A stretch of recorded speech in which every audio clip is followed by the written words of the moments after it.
দিনাজপুরের বিরামপুরে easy bike চালক নবিরুল ইসলাম হত্যার প্রতিবাদে মানববন্ধন করেছেন স্থানীয় এলাকাবাসী। এ সময় হত্যাকাণ্ডে জড়িতদের দ্রুত গ্রেপ্তার ও সর্বোচ্চ শাস্তির দাবি জানানো হয়। বুধবার সকালে উপজেলার দুর্গাপুর বড় বটগাছ সংলগ্ন দিনাজপুর গোবিন্দগঞ্জ আঞ্চলিক মহাসড়কে এই মানববন্ধন অনুষ্ঠিত হয়। স্থানীয় এলাকাবাসীর আয়োজনে অনুষ্ঠিত এই কর্মসূচিতে নিহতের স্বজন, প্রতিবেশী সহ বিভিন্ন শ্রেণী পেশার মানুষ অংশ নেন। পরিবারের পক্ষ থেকে আমি তার ছোট ভাই, আমি তার বিচার চাই।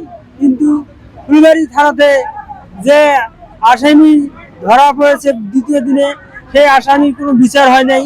তাকে নর্মাল রাখে, তাকে জেলখানায় পাঠানো হয়েছে। তার কোনো আমরা বিচার পাইনি এবং তাকে কোনো জিজ্ঞাসাবাদও করা হয় নাই। আমি তার বিচার চাই।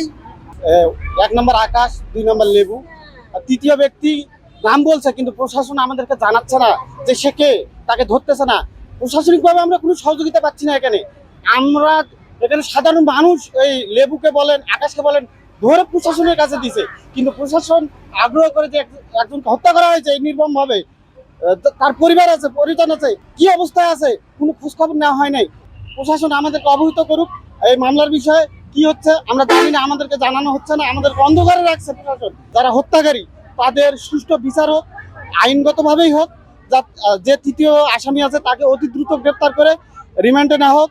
এছাড়াও মানববন্ধনে বক্তারা সড়কে ছিনতাই ও হত্যার ঘটনা বৃদ্ধি পাওয়ায় সাধারণ মানুষের মধ্যে উদ্বেগ তৈরি হয়েছে বলে জানান। এ ধরনের অপরাধ রোধে আইনশৃঙ্খলা বাহিনীকে আরও কার্যকর পদক্ষেপ নেওয়ার আহ্বান জানান তারা। এর আগে গত 18 জুলাই ফুলবাড়ি এলাকায় ছিনতাইয়ের কবলে পড়ে গুরুতর আহত হন ইজি বাইক চালক নবিরুল ইসলাম। পরে চিকিৎসাধীন অবস্থায় তার মৃত্যু হয়।